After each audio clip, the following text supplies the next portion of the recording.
रोंगटे खड़े कर देने वाली यह घटना मुझे मेरे गुरुओं ने बेंगलोर आश्रम में फाउंडेशन कोर्स के दौरान सुनाई थी। चलो सुनते हैं। 2003 के प्रारंभिक महीनों में जब लेबनान में संघर्ष की प्रतिध्वनियाँ अभी भी बनी हुई थीं, वहाँ शांति की एक किरण आने वाली थी। श्री श्री रविशंकर जी, उन्हें लेबनानी सामाजिक कार्यकर्ताओं और समुदाय के नेताओं की एक संघ से दिल से निमंत्रण बीच में रोकने के लिए खेद है, लेकिन मैं एक व्यक्ति टीम हूँ और मेरे 98% दर्शक चैनल को सब्सक्राइब नहीं करते हैं। यदि आप मेरे चैनल को सब्सक्राइब करते हैं तो इससे मुझे और अधिक वीडियो बनाने के लिए प्रेरणा मिलती है। धन्यवाद। अब बाकी वीडियो देखते हैं। कर्ताओं और समुदाय के नेताओं की एक संघ से दिल से निमंत्रण मिला।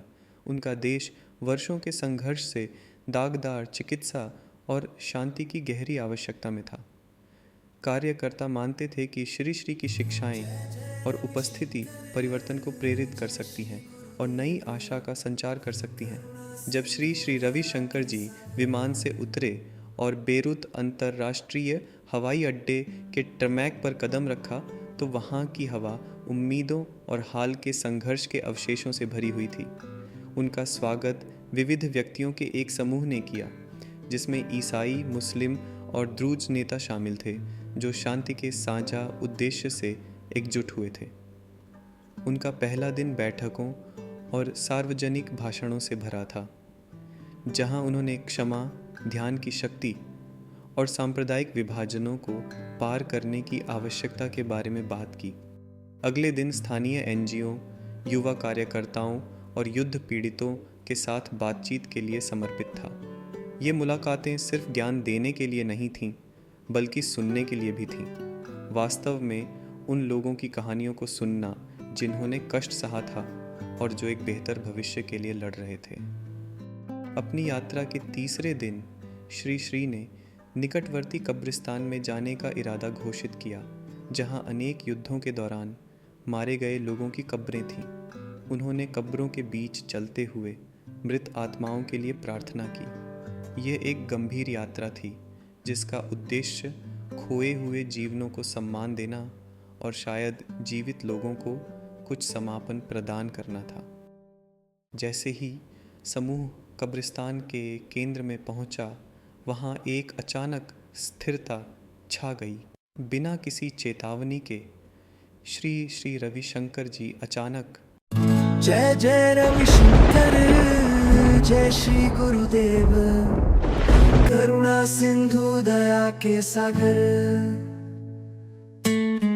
तेरी शिक्षा तेरा प्यार दूर कर सब पीर पराई, धन्य धन्य हम तेरी शरण में।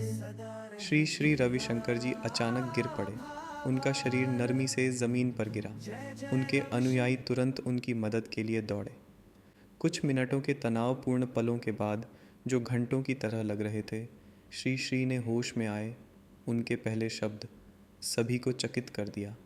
उन्होंने धीरे से फिर भी स्पष्ट रूप से बोला, एक भारी आध्यात्मिक अनुभव का वर्णन करते हुए, जहां उन्होंने महसूस किया कि सैकड़ों फंसी हुई आत्माएं उनके माध्यम से गुजरीं, मुक्ति की तलाश में। उन्होंने समझाया कि इस गहन आध्यात्मिक लेन देन ने उन्हें अस्थायी रूप से थका दिया था, जिससे उनका ढहना हुआ। उनके अनुयायियों और आसपास के लोगों ने इस गहरे स्पष्टीकरण को संदेह और आश्चर्य के मिश्रण के साथ संसाधित किया। श्री श्री रविशंकर जी की यात्रा के महीनों और वर्षों के बाद, जिन्होंने कब्रिस्तान की घटना को देखा या सुना था, वे इसके महत्व पर लगातार विचार करते रहे। कुछ के लिए यह एक आध्यात्मिक जागृति का क्षण था, दूसरों के लिए गहरे समुदाय संलग्नता के लिए एक प्रेरक।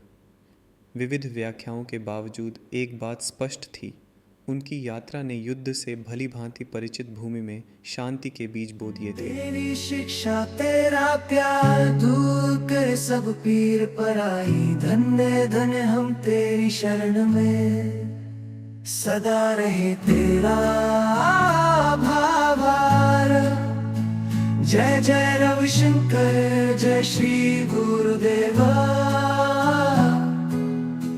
जय जय रविशंकर, जय श्री गुरुदेव।